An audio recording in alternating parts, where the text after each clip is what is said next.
ina mo ka, magsumbong ka sa papa mo. Nakita nga kita ng hihingi ng 5 piso.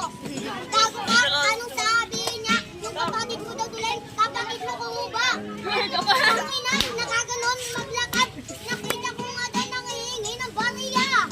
May 5 piso ako, binigyan ko. Sabi niya, kuya, salamat, pengin ako ulit. Nang ina, gago ka ba talaga? Tawagin mo na ang iyong papa. Suntukan na kami ngayon, ayun na. Nang ina mo ka sa takin nila. Manimik ka. Yung panga. Yeah, yeah. One minute lang. Pangatlong banat para kay Jabong Burat. Okay, yan na. 3 banat, Ijabong. Yeah. Sa